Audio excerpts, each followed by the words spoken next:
Basic mathematics for elementary physics के यह lecture 2 में हम लोग आगे प्रोसीड करेंगे। जैसा कि लास्ट क्लास में हम लोगों ने इन्फिनिटी और अनडिफाइंड टर्म को समझा था, साथ ही साथ y इक्वल टू 1/x के वेरिएशन को हम लोगों ने ऑब्जर्व किया था, देखा था। इनफैक्ट अब यह टाइम है जो उस डिस्कशन के हेल्प से हम इस फंक्शन का ग्राफ ड्रॉ कर सकें। इनफैक्ट इस फंक्शन को आप इस फॉर्म में भी लिख सकते हैं, xy इक्वल टू 1 के फॉर्म में भी लिख सकते हैं। इनफैक्ट इस फंक्शन का जो स्टैंडर्ड फॉर्म है वो यही है। इनफैक्ट इसमें क्या होगा, x और y 0 के इक्वल कभी नहीं होगा। ठीक है, हम फिर से एक बार रियल नंबर लाइन यहाँ पर ड्रॉ करते हैं। ठीक है, यह 0 1 2 3 एंड सो ऑन, इधर प्लस इन्फिनिटी, ठीक है, इधर -1 -2 -3 और माइनस इन्फिनिटी। ठीक है, तो इसका ग्राफ ड्रॉ करने के लिए, जब पहली बार आप इसका ग्राफ ड्रॉ कर रहे हैं, फर्स्ट टाइम, आप एक बार खुद से भी ट्राई कीजिएगा इसको। जब आप फर्स्ट टाइम इसका ग्राफ ड्रॉ कर रहे हैं तो आप इस तरह से टेबल इसका फॉर्म कर दीजिए। ठीक है, आप एक टेबल बना लीजिए। ठीक है, फिर एक बार ग्राफ ड्रॉ करने के बाद जब आप इस फॉर्म को पहचान जाएंगे, यह स्टैंडर्ड मैथमेटिकल फॉर्म है, इसके हेल्प से आप जब भी इस फॉर्म में आएगा इक्वेशन तो डायरेक्ट आप ग्राफ ड्रॉ कर सकते हैं। तो जो मेन फिजिक्स है आपका, बेसिक फिजिक्स, एलिमेंट्री फिजिक्स, उसमें यह फंक्शन बहुत कम टाइम आएगा। यानी कि मान करके चलिए जो 0.1% इसका एप्लीकेशन है आपके बेसिक फिजिक्स में। हाँ, ऑफ कोर्स जो इंजीनियरिंग का प्रिपरेशन करते हैं, जो जेई एडवांस और मेंस का प्रिपरेशन करते हैं, उनके लिए थोड़ा ज़्यादा ही यह यूजफुल होगा। लेकिन जो स्टूडेंट नीट का प्रिपरेशन करते हैं उनके लिए भी यह यूजफुल है।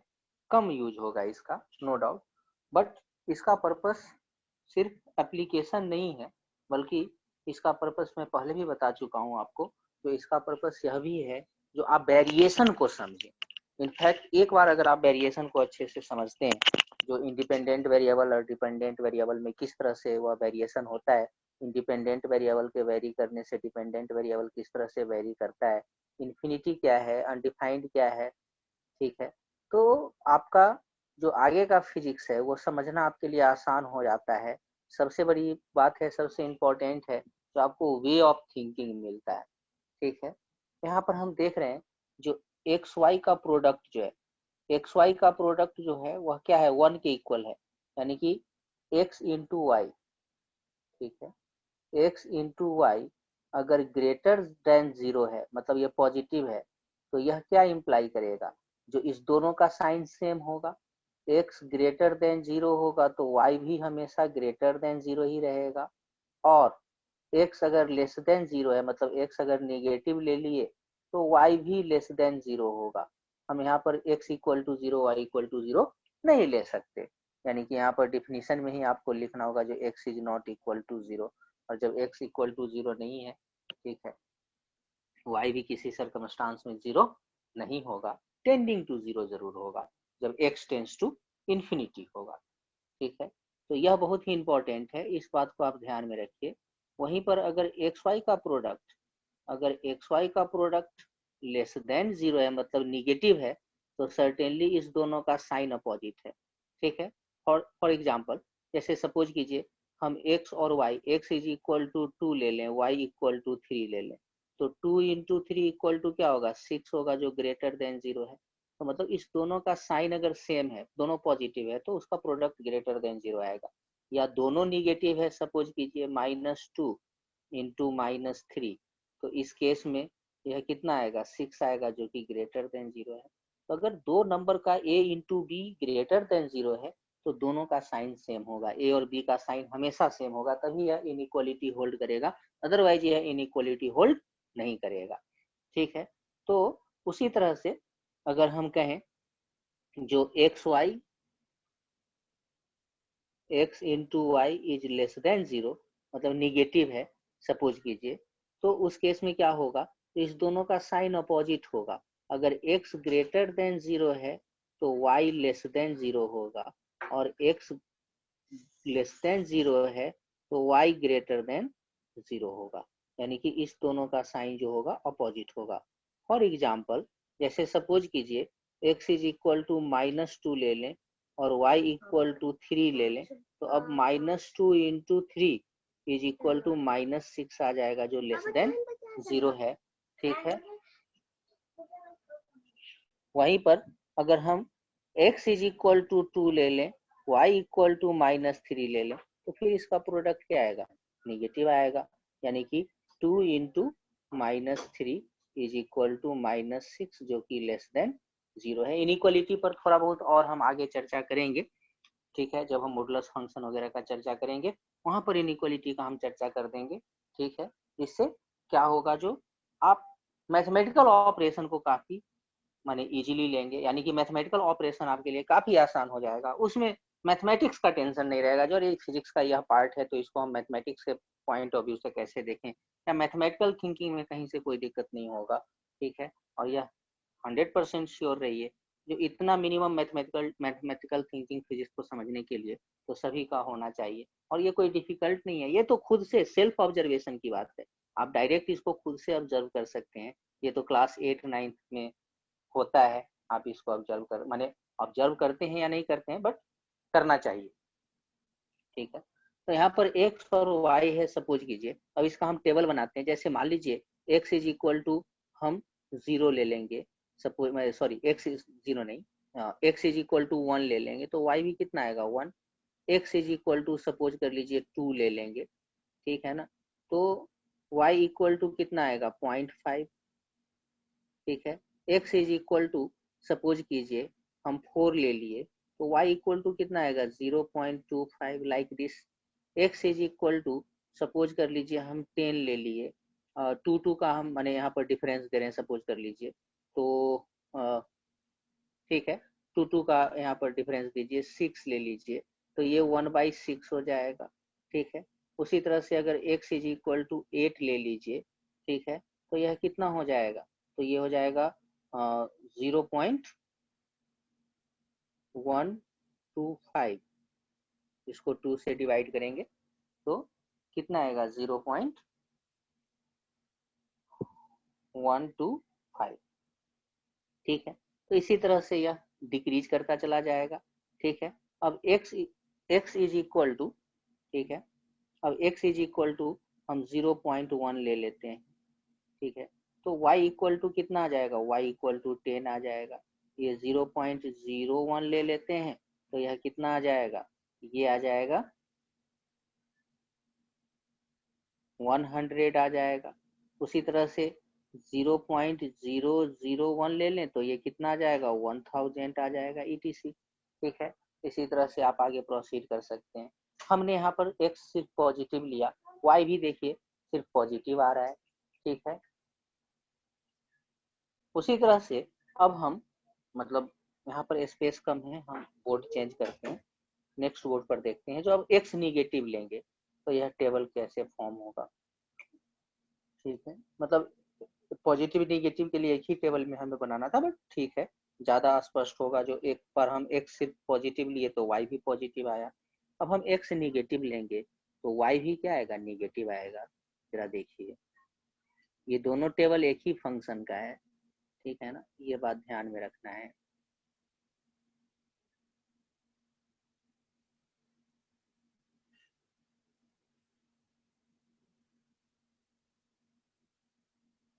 तो ये हो गया XY हो गया, यहाँ पर हम ले लेते हैं -1, तो y भी -1 आ जाएगा। x ले लेते हैं कितना -2, तो y आ जाएगा -0.5 आ जाएगा। x ले लेते हैं कितना, तो x ले लेते हैं -4, तो y कितना आ जाएगा -0.25 आ जाएगा। x ले लेते हैं -6, तो y कितना आ जाएगा -1/6 आ जाएगा। उसी तरह से अब हम x ले लेते हैं, सपोज कीजिए 8। यह इक्वल इंटरवल पर लेना भी एक पर्पस है, आगे हम लोग देखेंगे ग्राफ में जो क्या पर्पस है। यानी कि इनफैक्ट डिफरेंशियल कैलकुलस का जो फाउंडेशन है वो आपको यहीं पर पड़ जाएगा, यानी कि जब डिफरेंशियल कैलकुलस में आप जाएंगे वहां पर इसका बहुत ज्यादा हेल्प मिलेगा, ठीक है ना। तो क्योंकि आप उसको समझ पाएंगे अच्छे से। सो -8, तो y इक्वल टू कितना जाएगा, -0.125 ऐसा। उसी तरह से -0.1 ले लीजिए तो यह आ जाएगा -10, -0.01 तो यह आ जाएगा -100। उसी तरह से -0.001 तो यह आ जाएगा -1000। इस तरह से हमने यहाँ पर एक्स वाई के कॉरेस्पॉन्डिंग टेबल फॉर्म किया। अब इसी को हम क्या करेंगे, ये एक्स वाई प्लेन में ग्राफ में ड्रॉ कर देंगे, ठीक है। तो देखेंगे ग्राफ ड्रॉ करते हैं तो क्या आता है। उसी तरह से हम यहाँ कह सकते हैं, ठीक है, जो हम थोड़ा इसमें बैक चलते हैं, ठीक है। आप यहाँ पर कह सकते हैं जो इसको, ये तो एग्जाम्पल है, इसको मैं इरेज कर देता हूँ, इसको इरेज कर देता हूँ। आप देख ही लिए, समझ गए होंगे इसको।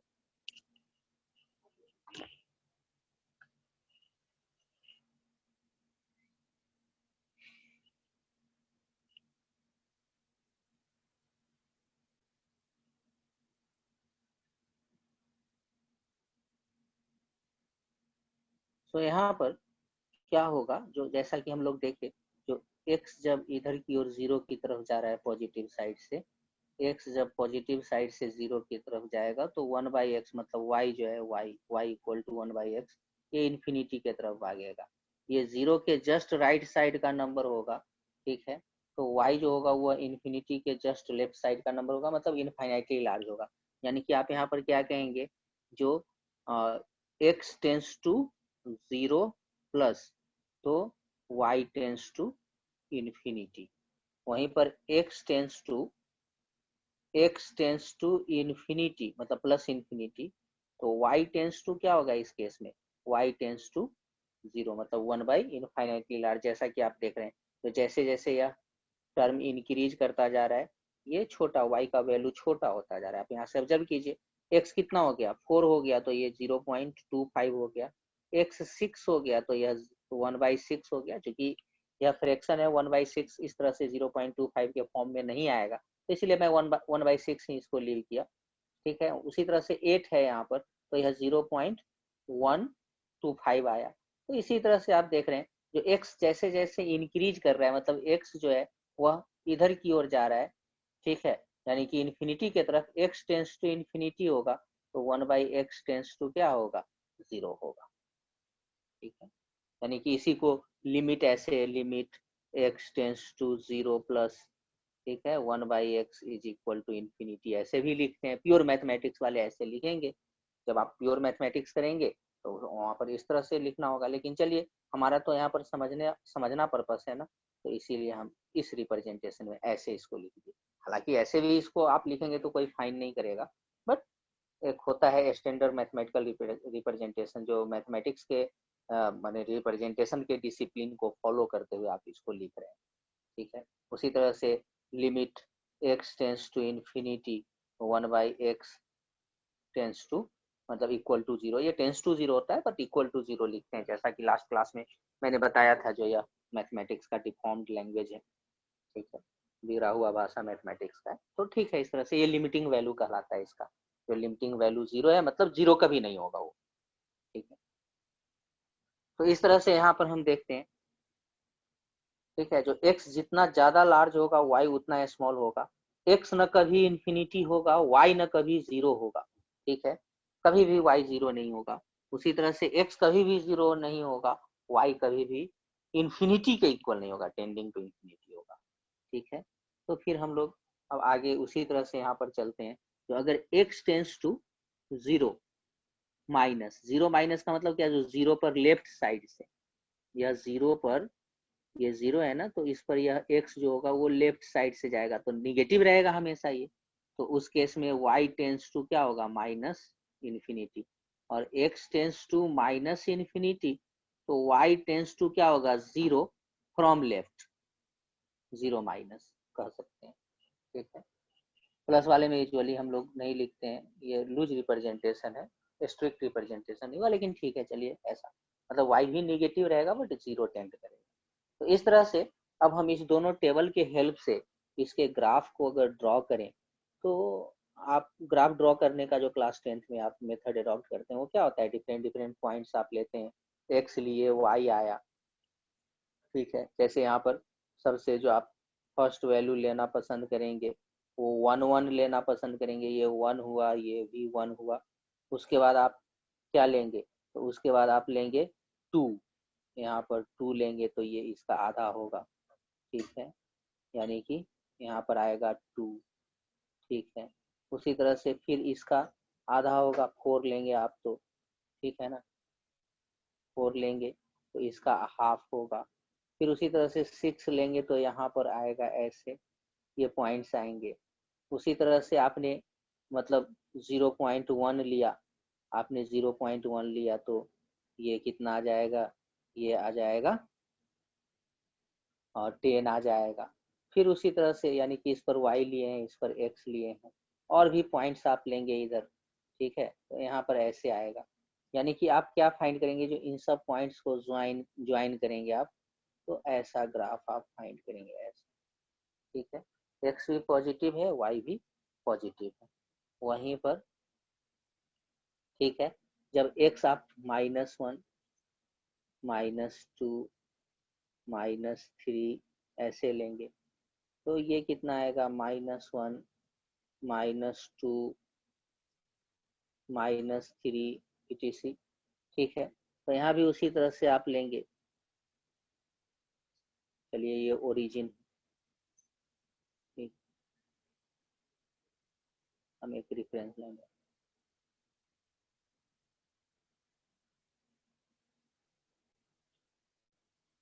तो ये हो जाएगा -1 -1 हो जाएगा।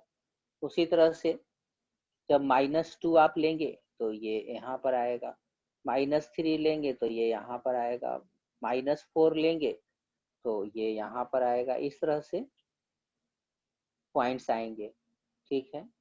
उसी तरह से आप जब -0.1 लेंगे तो इधर ये -10 पर आएगा y का वैल्यू, -100 पर आएगा उसके बाद। यानी कि इन सब पॉइंट्स को जब आप ज्वाइन करेंगे तो आप फाइंड करेंगे जो इस शेप का ग्राफ आएगा ऐसे, ठीक है। इनफैक्ट इस ग्राफ को कहते हैं रेक्टेंगुलर हाइपरबोला, ठीक है। यह प्लेन कर्व है, मतलब वह curve in a plane,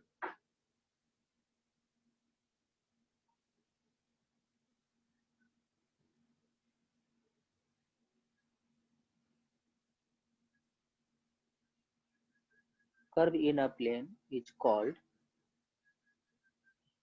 plane curve, ठीक है। किसी प्लेन में जो कर्व है उसको हम प्लेन कर्व कहते हैं, ठीक है। या पेयर ऑफ कोन को कट करने पर, कोन या पेयर ऑफ कोन को कट करने पर डिफरेंट डिफरेंट प्लेन कर्व्स मिलता है, डिफरेंट डिफरेंट शेप में उसको कट किया जाता है, तो अलग अलग तरह का प्लेन कर्व मिलता है। इन सभी प्लेन कर्व्स को एक साथ कोनिक सेक्शन कहा जाता है, क्योंकि कोन से कट किया गया इसको। तो जब हम कोऑर्डिनेट ज्योमेट्री पढ़ाएंगे तो वहाँ पर ऑब्वियसली एलिप्स वगैरह का इक्वेशन लिखेंगे, सर्कल का इक्वेशन, सर्कल बताएंगे, एलिप्स बताएंगे, ठीक है। हाइपरबोला भी चर्चा करेंगे वो ठीक है। तो वहां पर फिर से एक बार ये माने वर्ड आएगा हाइपरबोला, ठीक है। तो वहां पर आपको बताया जाएगा ये हाइपरबोला जनरेट कैसे होता है, मतलब लाइटली बताया जाएगा, डीप में हम लोग जाएंगे नहीं क्योंकि उसका जरूरत है नहीं। ऑफ कोर्स जो स्टूडेंट मैथमेटिक्स करेंगे उनके लिए तो वो मतलब बेसिक होगा, मतलब करना ही करना होगा, क्योंकि जेई एडवांस मेंस क्वेश्चन पूछता है उस पार्ट से, तो वो करना पड़ेगा उन्हें। लेकिन हमारा फिजिक्स में इतना काफी है, इतना से काम चल जाएगा कि सिर्फ सिर्फ जो है वह नोमेनक्लेचर काफी है।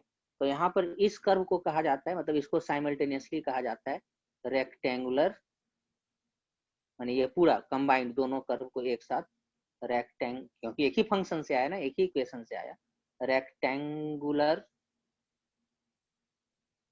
हाइपरबोला,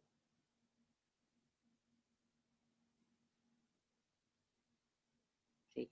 इससे क्या हुआ, जो अब आप पहचान गए, जो यह एक्स वाई इक्वल टू सी होगा, अगर एक्स वाई इक्वल टू सी होगा तो ये हमेशा एक रेक्टेंगुलर हाइपरबोला ही आएगा। यहाँ पर 1 लिया था हमने, सी का वैल्यू यहाँ पर 1 था। सी का वैल्यू कुछ भी हो सकता है, पॉजिटिव निगेटिव कुछ भी हो सकता है। सो सी जब पॉजिटिव होगा तो फर्स्ट क्वाड्रेंट और थर्ड क्वाड्रेंट में आएगा ग्राफ। सी निगेटिव होगा तो आप जैसा कि देखें, जो एक्स पॉजिटिव होगा तो वाई निगेटिव होगा, और एक्स निगेटिव होगा तो वाई पॉजिटिव होगा, तो ऑब्वियसली वह सेकेंड और फोर्थ क्वाड्रेंट में आएगा। ठीक है ना। सो इस तरह से आप यह रेक्टेंगुलर हाइपरबोला का स्टैंडर्ड इक्वेशन हो गया। ठीक है। इसमें और किसी तरह का मॉडिफिकेशन अगर होता है, खास करके जो जेई एडवांस का प्रिपरेशन कर रहे हैं उनके लिए प्रॉब्लम कभी ऐसा दिखता है जो इसमें मॉडिफिकेशन होता है, जैसे x minus a into y equal to c ऐसा आता है, तो वो उसी समय प्रॉब्लम के टाइम पर ही उसको डिस्कस कर दिया जाएगा। और अगर आप इसको समझ रहे हैं तो वहां पर आपको उसको काफी तेजी से समझ में आएगा। हो सकता है कि तब तक कोऑर्डिनेट में, जब तक ऐसा फैक्ट आए तब तक कोऑर्डिनेट में पढ़ाई हो जाए। ठीक है। अगर नहीं भी आएगा तो ये आते आते ऑप्टिक्स लग जाता है, मतलब अगर मान लीजिए अगर नहीं भी आया तो ऑप्टिक्स में जाकर के आपको देखने का ये चांस मिलेगा। ठीक है। तब तक जो है सो आप मैच्योर्ड हो जाते हैं मैथमेटिक्स में, तो कोई दिक्कत नहीं है। लेकिन इतना अगर आपके पास नॉलेज है तो अगर डायरेक्ट भी डिलीवर किया जाएगा लेक्चर में, इस टर्म को यूज किया जाएगा तो आप इजीली समझ सकते हैं। तो this is the standard equation of rectangular hyperbola.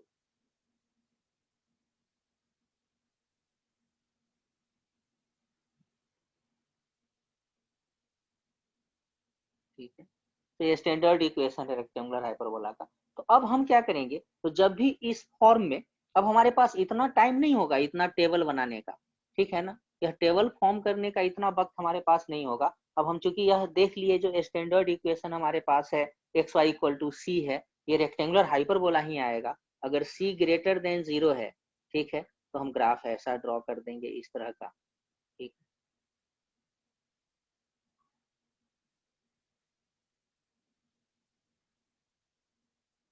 अगर x ग्रेटर देन 0 है, ठीक है, तो हम इस तरह का ग्राफ ड्रॉ कर देंगे।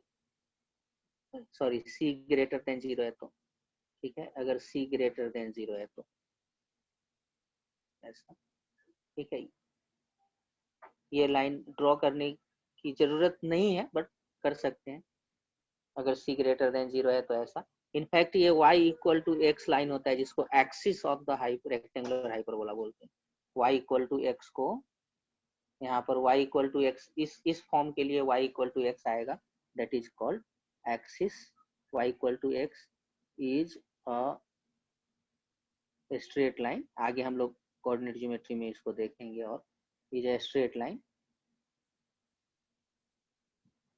क्योंकि यहाँ पर वेरिएशन चला था इसीलिए यह ग्राफ को देख लिया गया। y equal to x is a straight line which is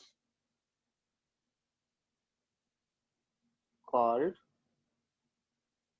axis of the rectangular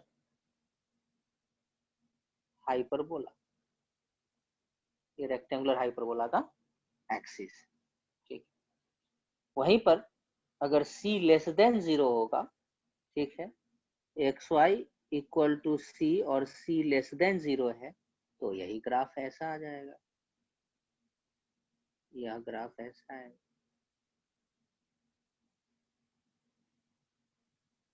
इसका जो एक्सिस होगा वो y equal to minus x होगा, एक्सिस। ठीक। ऐसे ये जो पॉइंट है इसको हम वर्टेक्स बोलेंगे, वर्टेक्स ऑफ द, यानी कि x इक्वल टू वाई और ये पैरा माने ये हाइपरबोला एक दूसरे को जहां पर इंटरसेक्ट करेगा, that is called vertex. The point of intersection of the point of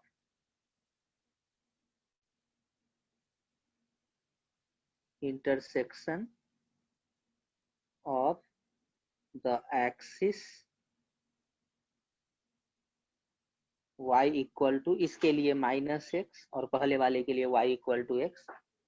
the point of intersection of the axis y equal to minus x and the hyperbola xy equal to c is called, ठीक है ना, यानी कि in general लिख देते हैं इसको y equal to x, x greater than 0 है जब c ग्रेटर देन 0 है तो, और x लेस देन 0 होगा जब c लेस देन 0 होगा। तो the point of intersection of the axis y equal to x and the hyperbola xy equal to c is called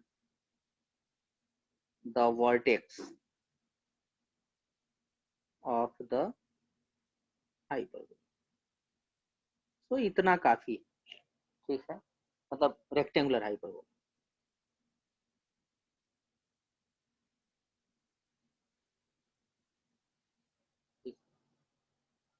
तो इसका मतलब अगर इस तरह से देखें तो पिछले वाले ग्राफ में वर्टेक्स क्या होगा, 1 1 और -1 -1, ठीक है, और यहाँ पर क्या होगा, तो -1 1, ठीक है, मतलब अगर x y equal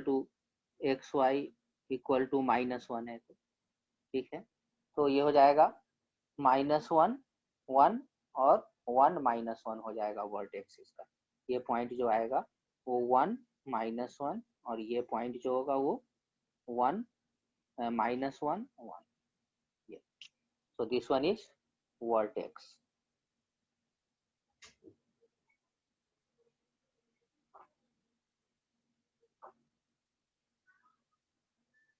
of the rectangular hyperbola, ठीक है। यहाँ पर एक टर्म है एसिम्पटोट, आप यहाँ पर यह देख सकते हैं कि देखिए एक कर्व जो है ना, यह एक्स एक्सिस के नजदीक जाएगा, हर अगले पॉइंट पर नजदीक जाएगा। ये कर्व जो है वो वाई एक्सिस के हर अगले पॉइंट पर नजदीक जाएगा, लेकिन यह कभी इंटरसेक्ट नहीं करेगा। तो अगर कोई कर्व किसी स्ट्रेट लाइन के हमेशा नजदीक जाए, a part of a curve, मतलब कर्व का एक पार्ट, ठीक है, अगर किसी स्ट्रेट लाइन के नजदीक जाए, ऑलवेज नियर बाई जाए, बट कभी वह इंटरसेक्ट नहीं करे, क्योंकि आप देख रहे हैं वाई कभी 0 नहीं हो रहा है, अगर वह कभी इंटरसेक्ट नहीं करे तो वह स्ट्रेट लाइन उस कर्व का एसिम्पटोट कहलाता है, ठीक है। तो इसको मैं डिफाइन कर दूं,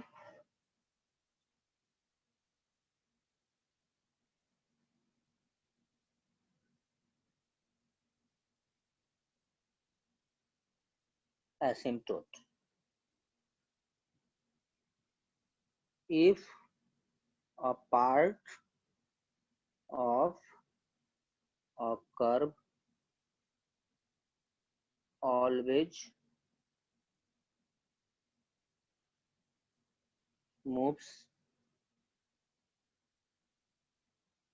nearby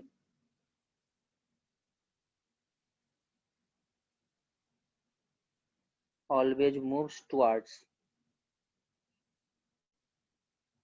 a straight line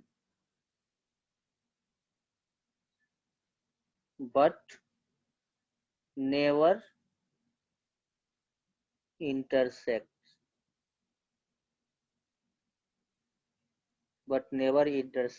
then the straight line is called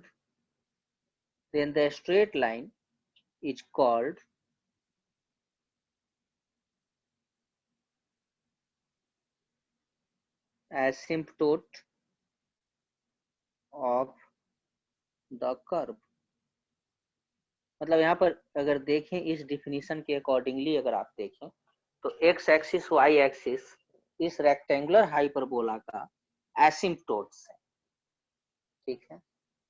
तो ये लिटरेचर है, जैसे मान लीजिए इलेक्ट्रोस्टैट में या कहीं भी पढ़ाते हुए, ठीक है ना, ये बोल दिया जाएगा जो देखिए एसिम्पटोट हो जाएगा या फिर इस तरह का हो जाएगा, मतलब इसके नजदीक आएगा, तो वहां पर आप लैंग्वेज को, मतलब वहां पर आप लर्निंग को एंजॉय करेंगे। मतलब ऐसा नहीं होगा कि अरे ये एसिम्पटोट क्या होता है ना, ऑल ऑफ सडन ये सामने आ गया, पता चला क्या जो, तो नहीं, ऐसा सिचुएशन क्रिएट नहीं होगा, क्योंकि एसिम्पटोट ऑलरेडी आपको पता है, तो उस समय एसिम्पटोट का लोड नहीं होगा, ठीक है, आप आसानी से उसको समझ सकते हैं। साथ ही साथ हम कहे क्या, यहाँ पर डिफरेंशियल कैलकुलस का फाउंडेशन कैसे पड़ेगा, तो इसको जरा सा देखिए, उस टेबल को जरा सा ध्यान से देखिए।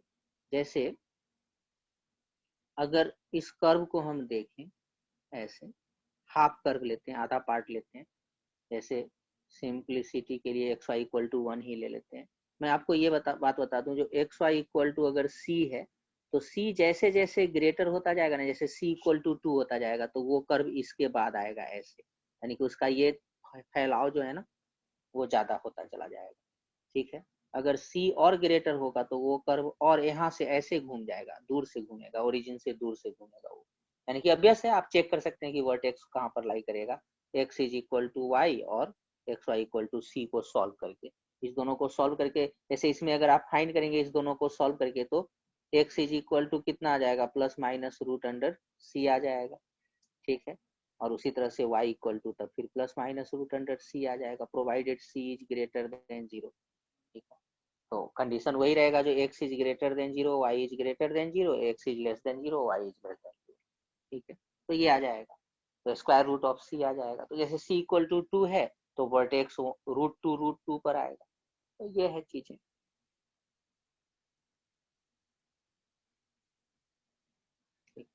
तो जैसे हम इसी इक्वेशन को लेते हैं, सपोज कीजिए एक्स वाई इक्वल टू 1, उस टेबल को याद कीजिए।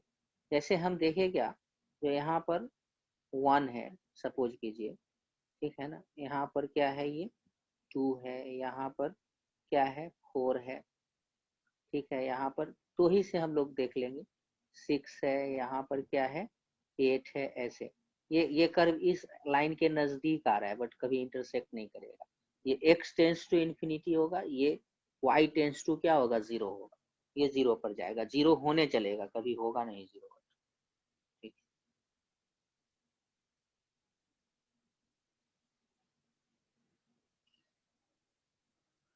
तो अब जैसे देखिए x चेंज हो गया, ठीक है ना, 1 to 2 हुआ तो इसे कितना से डिक्रीज कर गया, ये 1 to 2 हुआ तो यह 0.5 से डिक्रीज कर गया। उसी तरह से यह 2 से 4 हुआ तो यह 0.25 से डिक्रीज कर गया। ठीक है, उसी तरह से यह 4 से 6 हुआ तो यहाँ पर यह कितना हो जाएगा, तो यह हो जाएगा 0.25 और -1/6, इससे आप फाइंड करेंगे।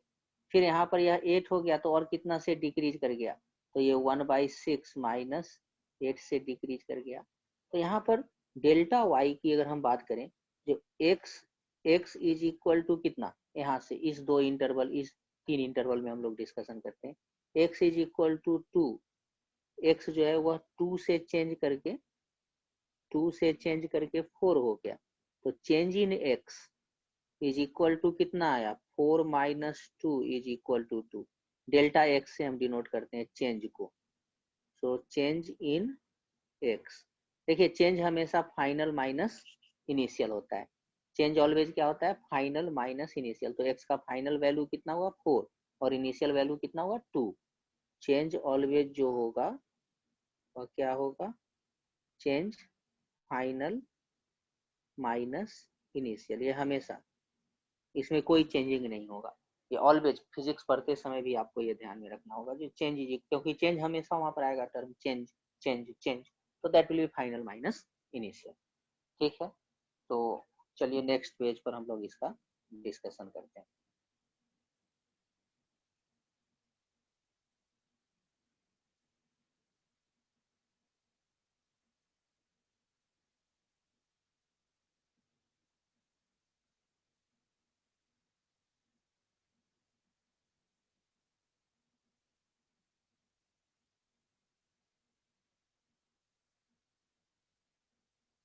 तो जैसे x चेंज हो गया 2 से 4 बना, मतलब डेल्टा x कितना आ गया, 4 -2 इक्वल टू 2।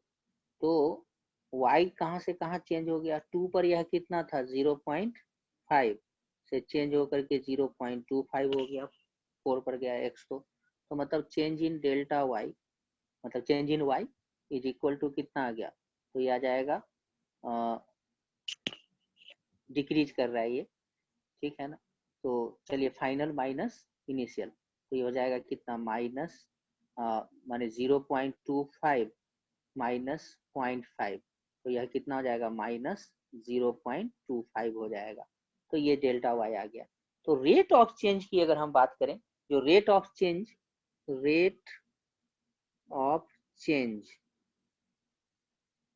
मतलब average rate in y, in y with respect to x, ठीक है। Rate of change in y with respect to x मतलब एवरेज, इसको एवरेज करेंगे। या एवरेज क्यों है इंस्टेंटेनियस, मतलब rate of change at a point क्या होगा, इसका डिस्कशन हम लोग कैलकुलस में करेंगे। यहाँ पर फिलहाल एक मतलब हम आउटलाइन दे रहे हैं कि देखिए ऐसे, मतलब यह भी थिंकिंग आएगा और होता है। यहाँ पर हम बहुत ज़्यादा इसको डीप में डिस्कस करने नहीं जा रहे हैं। तो rate of change in y with respect to x क्या हो जाएगा, एवरेज रेट ऑफ चेंज, मतलब delta y by delta x, ठीक है। तो इसमें यह कितना आ जाएगा, -0.25 और डिवाइडेड बाई 2, ठीक है। तो यह कितना आ जाएगा, -0.125 आ जाएगा। ये हो गया रेट ऑफ चेंज, यानी कि इस इंटरवल में x is equal to 2 to x is equal to 4 के इंटरवल में ये इस रेट से चेंज कर रहा है। निगेटिव आया, चेंज अगर निगेटिव आ रहा है तो डिक्रीज, और चेंज अगर पॉजिटिव आ रहा है तो इंक्रीज, मतलब ये डिक्रीज कर रहा है y x के साथ, x जैसे जैसे इंक्रीज कर रहा है y डिक्रीज कर रहा है। इफ द चेंज, ये सारा कुछ ये जो मैं बता रहा हूँ ये सारा कैलकुलस में हेल्प करने वाला है, ठीक है ना। So if the change is negative then the function is decreasing, and if the change is positive then the function is increasing। मतलब ये इंक्रीजिंग डिक्रीजिंग का मैक्सिमम मिनिमा और भी आएगा चीजें कैलकुलस में, वहां पर हम देखेंगे, बट फिलहाल इतना आप ध्यान में रखिए। जो कहीं ऑब्वियस बात है, अगर चेंज अगर पॉजिटिव आ रहा है तो इसका मतलब फाइनल ग्रेटर होगा इनिशियल से, तभी तो चेंज पॉजिटिव आया। चेंज अगर निगेटिव आ रहा है इसका मतलब फाइनल छोटा होगा इनिशियल से, तभी तो चेंज निगेटिव आया। तो ऑब्वियस सी बात है, ये थिंक कर सकते हैं आप, यहाँ पर कोई बहुत ज्यादा डिफिकल्टी नहीं है, ठीक है। इसी तरह से अगर सेम चेंज के लिए x में सेम चेंजिंग लाते हैं, जैसे यहाँ पर x में कितना से चेंजिंग लाए, 2 से, मतलब 2 से या 4 हुआ, उसी तरह से अब 4 से 6 होगा। तो जब x इज इक्वल टू 4 से यह कितना हो जाएगा, 6 हो जाएगा, मतलब फिर से चेंज इन x कितना हुआ, 2, ठीक है। तो x में चेंजिंग सेम ला रहे हैं, इक्वल चेंज ला रहे हैं, इक्वल चेंज इन x। तो y में डेल्टा y कितना हो जाएगा, तो ये हो जाएगा 1/6 माइनस 0.25, ठीक है। तो यह कितना हो जाएगा, तो ये हो जाएगा 1 माइनस 1.5, ठीक है, और डिवाइडेड बाई 6, मतलब ये हो जाएगा 0.5/6 हो जाएगा, ठीक है। तो अगर इसका रेट माने माइनस 0.5/6 हो जाएगा, ठीक है ना। तो अगर इसका रेट ऑफ चेंज फाइंड करना चाहते हैं, यहाँ पर एवरेज रेट ऑफ चेंज, ठीक है ना, यहाँ पर हम इसको ऐसे बॉक्स में इधर साइड कर देते हैं, ये जो स्पेस बचा हुआ है यहाँ पर rate of change. So average rate of change, average rate of change in y with respect to x in the interval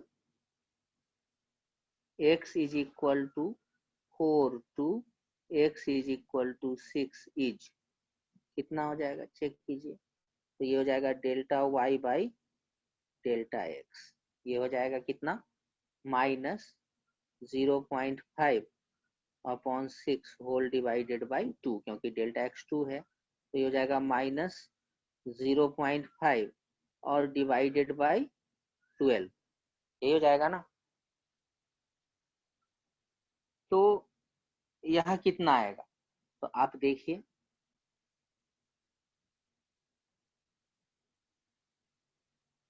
इसका वैल्यू फाइंड कीजिए, यह कितना आएगा।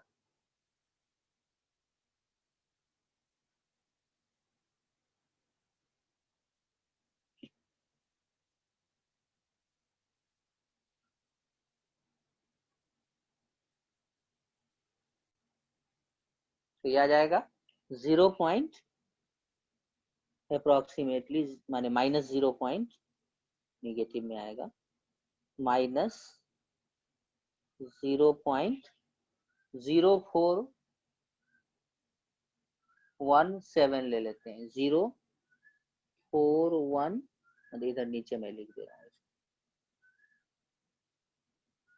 ये इक्वल टू हो जाएगा -0.0417। जरा इस वैल्यू को कंपेयर कीजिए और इस वैल्यू को कंपेयर कीजिए, सिर्फ इक्वल इंटरवल में हम रेट ऑफ चेंज देख रहे हैं।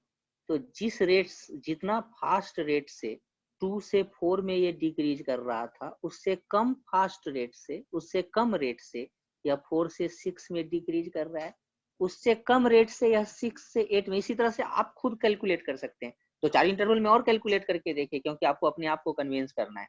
तो और आगे इंटरवल सेम इक्वल इंटरवल लेते जाइए तो ज्यादा बेहतर रहेगा, क्योंकि x का इंटरवल हम सेम रखेंगे तो y में वेरिएशन हम आसानी से देख सकते हैं।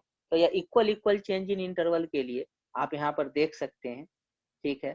तो जैसे जैसे x इंक्रीज कर रहा है, इसका डिक्रीज करने का रेट जो है, मतलब y का जो डिक्रीज करने का रेट जो है वो स्लो होता जा रहा है, डिक्रीज करता जा रहा है। इसका मतलब ये होगा, तो ये जैसे जैसे x बढ़ता जाएगा, ये इसका x एक्सिस के नजदीक, इस कर्व का x एक्सिस के नजदीक आने का रेट जो है ना, वो कमता चला जाएगा। यही कारण है जो यह इन्फिनिटी पर भी इंटरसेक्ट नहीं करता है, क्योंकि ये नजदीक तो आता है, हर अगले पॉइंट पर नजदीक आएगा एक्स एक्सिस के। ये हर अगले पॉइंट पर इधर जब जैसे जैसे x टेंड्स टू 0 होगा, वैसे वैसे हर अगले पॉइंट पर y के नजदीक आएगा, लेकिन ये कभी इंटरसेक्ट नहीं करेगा। और यही रीजन है जो यह x एक्सिस और y एक्सिस एसिम्पटोट बन जाता है, ठीक है।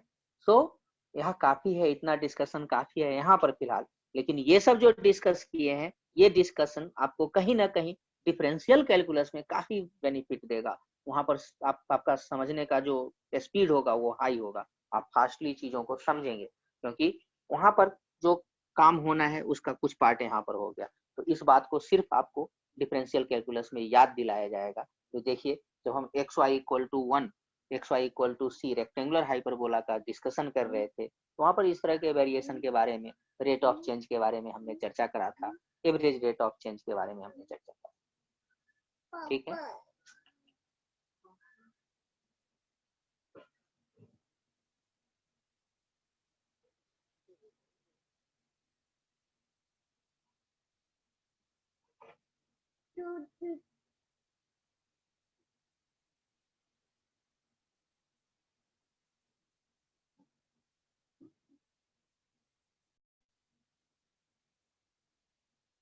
तो ठीक है, अब हम लोग आगे प्रोसीड करते हैं।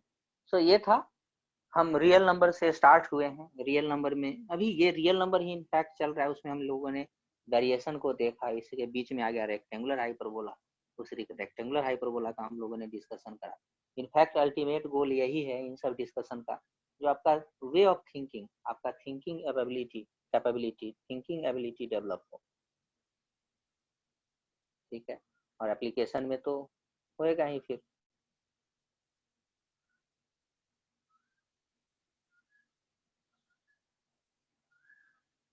तो अब नेक्स्ट हम लोग देखेंगे, ठीक है, ये y equal to a to the power x के फॉर्म का, ये एक्सपोनेंशियल फंक्शन कहलाता है। y equal to a to the power x, इसको हम exponential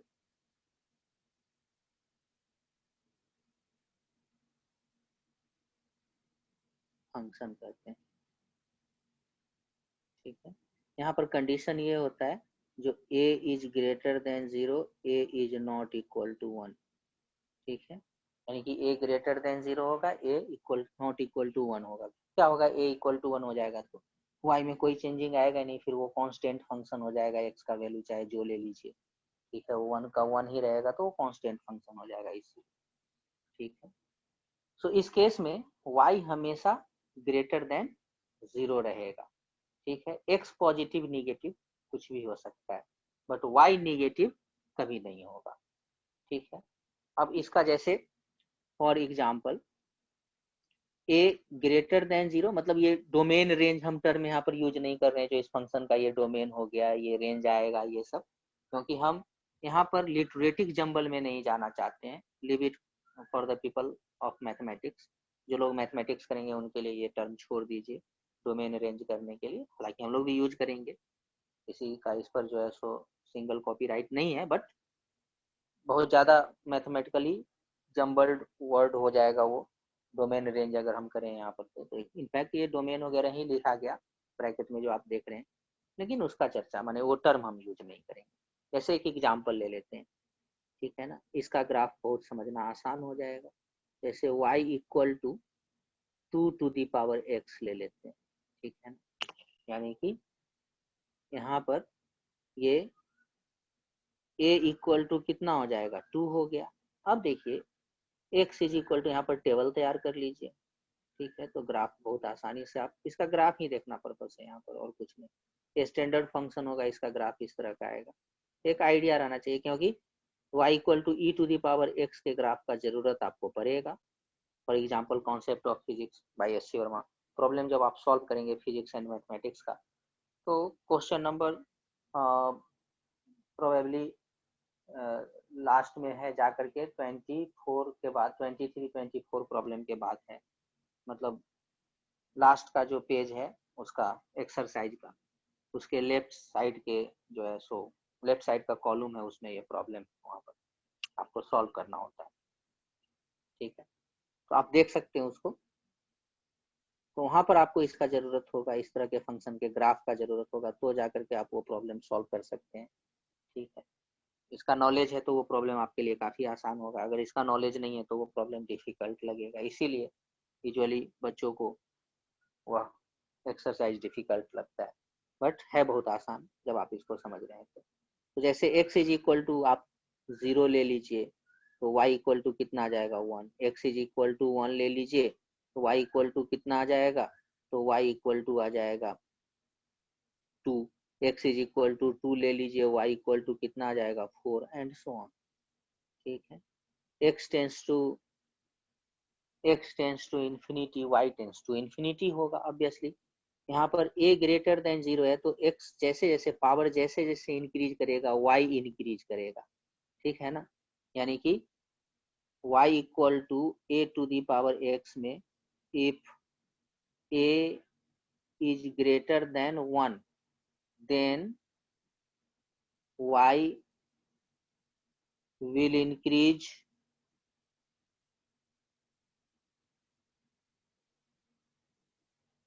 as x will increase, क्योंकि x यहाँ पर independent variable, and y will decrease as x will decrease। आप खुद से भी यहाँ पर इसको इन्वेस्टिगेट कर सकते हैं। आप x का वैल्यू रखें, यहाँ पर देख रहे हैं x जैसे जैसे इंक्रीज कर रहा है y इंक्रीज कर रहा है। अब जैसे मान लीजिए जो x का वैल्यू, ठीक है ना, x का वैल्यू अगर -1 हो जाए, ठीक है, तो y कितना हो जाएगा, x का वैल्यू -1 ले लिए तो y का वैल्यू हो जाएगा 2 to the power, y equal to 2 to the power -1, यानी कि 1/2 हो जाएगा, तो ये हो जाएगा 0.5। उसी तरह से -2 ले लीजिए x का वैल्यू, तो y equal to 2 to the power -2, यानी कि ये 1/2 का स्क्वायर, यानी कि 1/4 हो जाएगा, तो ये कितना आ जाएगा 0.25 आ जाएगा। ठीक उसी तरीके से ये -3 ले लीजिए, तो ये हो जाएगा 1/8 हो जाएगा, ठीक है ना। तो इस तरह से यहाँ पर यह डिक्रीज करता जा रहा है, ये हो जाएगा फिर 1/8 होने पर ये हो जाएगा 0.125 होता चला जाएगा, यानी कि इवन x निगेटिव भी है, ठीक है ना, फिर भी y निगेटिव नहीं हो रहा है। उसी तरह से और एंड सो ऑन करते चले जाइए। तो अब इसका ग्राफ ड्रॉ करते हैं, ठीक है। अगर इसका ग्राफ ड्रॉ करते हैं तो ये ग्राफ कैसा आएगा, तो ये ग्राफ आप देख लीजिए, ये जैसे ये ओरिजिन है, ये एक्स एक्सिस, ये है वाई एक्सिस, ठीक है। ये ग्राफ ऐसा आएगा, देखिए ये point x is equal to 0, y equal to 1 होगा। उसी तरह से यहाँ पर अब x निगेटिव हुआ है, -1 -2, तो ये कितना होगा, ये हो जाएगा 0.5, उसी तरह से 0.25 लाइक दिस, ऐसा होता चला जाएगा। तो यहाँ फिर से वापस, ठीक है, x tends to minus infinity, y tends to 0, ठीक है, मतलब x कभी इन्फिनिटी के इक्वल नहीं होगा, y कभी 0 के इक्वल नहीं होगा, मतलब फिर से यह कर्व x एक्सिस को इंटरसेक्ट नहीं करेगा। तो इस तरह से x एक्सिस फिर से क्या हो गया, इस कर्व का एसिम्पटोट हो गया, ठीक है। वहीं पर अगर a लेस देन 0 है, ठीक है, a लेस देन 0 है तो क्या होगा यहाँ पर, ठीक है ना, ये y equal to 2 to the power x का ग्राफ ड्रॉ कर दिए, मतलब y equal to a to the power x का ग्राफ ड्रॉ किए, और ये जो है a यहाँ पर ग्रेटर देन 1,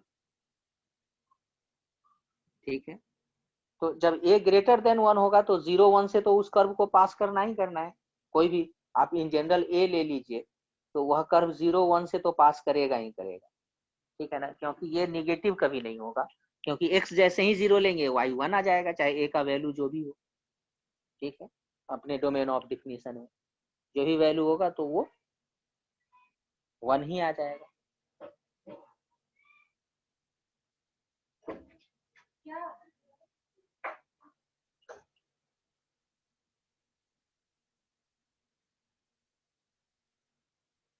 सिटी के लिए, ठीक है ना, a का वैल्यू 0.1 ले लेते हैं, ठीक है ना, a का वैल्यू 0.1 ले लेते हैं, तो 0.1 टू दी पावर x हुआ, क्योंकि इसका कैलकुलेशन हमारे लिए आसान होगा, तो समझना है, सिर्फ यहाँ पर अंडरस्टैंड करना है, तो इसीलिए एग्जाम्पल सही रहेगा।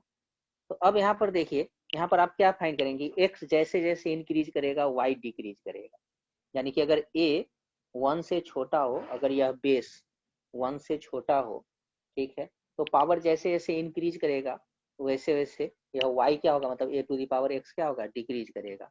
सो हेयर y विल डिक्रीज, तो ये हमेशा ध्यान में रखिएगा, जो 1 से छोटा 0 से 1 के बीच का, या -1 से, माइनस का छोड़ दिए, 0 से 1 के बीच का कोई नंबर है, अगर उस पर पावर इंक्रीज कर रहा है तो वह जो रिजल्ट आएगा वो डिक्रीज करेगा। Here y will decrease as x will increase, as x, here y will decrease as x will increase, and vice versa, मतलब x will decrease then y will increase। तो जैसे यहाँ पर टेबल फॉर्म कर लीजिए,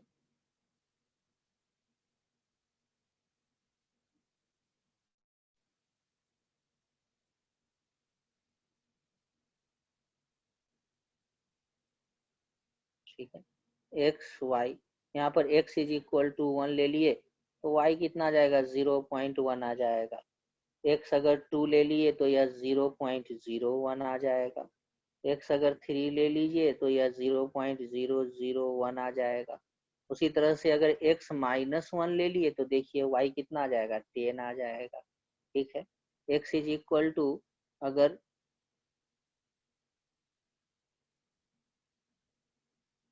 x is equal to -2 ले लिए तो y इक्वल टू 100 आ जाएगा, -3 ले लिए तो 1000 आ जाएगा। यानी कि यहाँ पर आप क्लियरली देख सकते हैं कि x जैसे जैसे इंक्रीज कर रहा है y डिक्रीज कर रहा है, x डिक्रीज कर रहा है y इंक्रीज कर रहा है, यानी कि इसका अगर आप ग्राफ ड्रॉ करेंगे, x 0 लेंगे तो y, यहाँ पर यह टेबल में x 0 लेंगे तो y फिर कितना आ जाएगा, 1 आ जाएगा, ठीक है, क्योंकि आप जानते हैं जो किसी भी नंबर पर, रियल नंबर पर पावर अगर 0 होगा तो वह 1 आएगा। तो यहाँ पर y हो गया, ये x हो गया, ये ओरिजिन हो गया, तो इसका जो ग्राफ आएगा वो ऐसा आएगा। यही है एग्जैक्टली, यही इसी पर प्रॉब्लम है एससीवी में, एससी वर्मा में जो कॉन्सेप्ट ऑफ फिजिक्स में जो प्रॉब्लम है एक्सरसाइज में, फिजिक्स एंड मैथमेटिक्स चैप्टर, वो इसी, मतलब वहां पर y equal to e to the power x दे रहा है, वो क्या है उसको भी हम देखते हैं, ठीक है। यही है a ग्रेटर देन 0 वाला माने स्टोरी होगा, वहां पर e to the power -x का वह graph, e to the power minus y equal to e to the power minus, तो यहाँ पर अब क्या होगा, एक्स माने एक्स पॉजिटिव होगा तो इसका मतलब ये पावर डिक्रीज करना हुआ, ठीक है ना। जैसे -x पावर कर दिए, तो अभी इसका भी हम लोग देख लेंगे, छोड़िए लिमिट, अभी हम लोगों ने इसका किया है। तो y equal to a to the power x, इसमें a क्या है, लेस देन 1 है, ठीक है। और ऐसा कंडीशन तो आप जानते ही है, जो a ग्रेटर देन 0 होना चाहिए, तो a greater than 0 less than 1 के लिए ग्राफ, यह पॉइंट फिर से वापस 0 1 है जैसा कि आप देख रहे हैं, तो इसका ये ग्राफ आ गया। फिर से यहाँ पर एक्स एक्सिस एसिम्पटोट है, मतलब इसको अगर एक साथ इस ग्राफ को ड्रॉ करें तो ऐसा आएगा, y equal to a to the power x का ग्राफ ऐसा आएगा अगर a ग्रेटर देन 1 है, और इसका ग्राफ ऐसा आएगा, ठीक है, अगर y equal to a to the power x का ग्राफ ऐसा आएगा अगर a less than 0, sorry less than 1 और ग्रेटर देन 0, ठीक है। और ये पॉइंट हो जाएगा क्या, ये दोनों ग्राफ को एक साथ अगर ड्रॉ कर दिए, पिछला और इस ग्राफ को, तो यही इस तरह से आ गया, 0 1 आ गया, आप ऐसे देख सकते हैं, ठीक है। तो निगेटिव पावर वाला भी चर्चा कर लेते हैं, मतलब आप खुद से भी कर सकते हैं इसको, मुझे करने की जरूरत नहीं, लेकिन फिर भी जैसे ई का चर्चा कर देते हैं। ई एक ट्रांसेंडेंटल नंबर है, कहते हैं लोग इरेशनल नंबर है ऑफ कोर्स, बट ये ट्रांसेंडेंटल नंबर है। ट्रांसेंडेंटल नंबर क्या होता है उसका मैं डिटेल नहीं करूंगा, जो मैथमेटिक्स के स्टूडेंट हैं अगर इंटरेस्ट है तो आप देख सकते हैं, plane trigonometry second part by S L Loney, ठीक है ना। मैथमेटिक्स के स्टूडेंट को एस एल लोनी जरूर पढ़ना चाहिए, प्लेन ट्रिग्नोमेट्री, प्लेन ट्रिग्नोमेट्री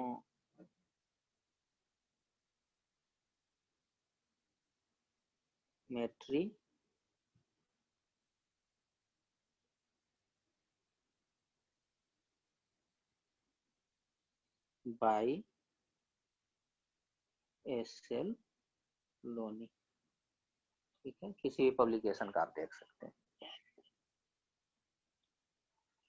ठीक है। तो उसमें पाई और ई का ट्रांसेंडेंटल नंबर का चर्चा किया हुआ है, बहुत ही बढ़िया चर्चा किया हुआ है। ऑफ कोर्स कहीं भी आप देखेंगे तो ओरिजिन यही है, सोर्स यही है, यहीं से उठाया हुआ होता है, आप देखिएगा इसको, पाई और ई को, ठीक है। ये ट्रांसेंडेंटल नंबर है, दोनों ट्रांसेंडेंटल नंबर, उसमें लिखता है the number which is not the solution of N algebraic equation is called transcendental number.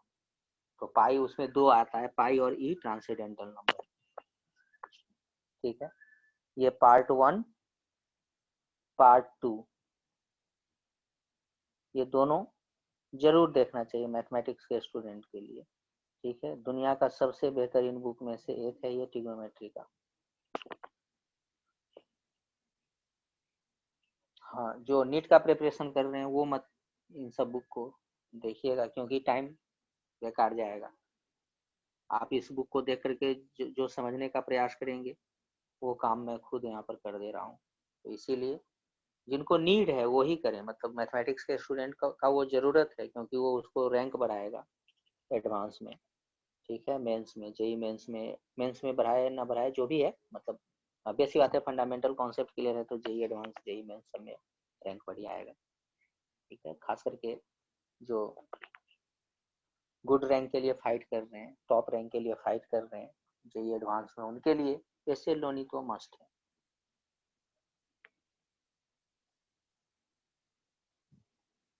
ठीक है।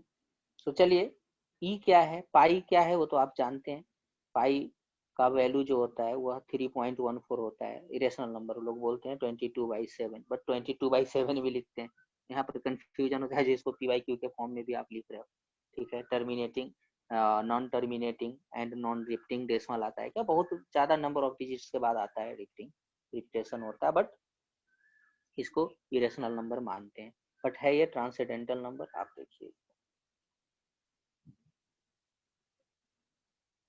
सो अगर y equal to a to the power -x है, ठीक है, जैसे अब इस केस में जैसे देख लीजिए फिर से a ग्रेटर देन अगर 1 है, जैसे y equal to 2 to the power minus x है, तो ऑब्वियस सी बात है जो अब x पॉजिटिव लेंगे, अब इसका टेबल बनाएंगे तो यह क्या आएगा, ये रिवर्स आने लगेगा।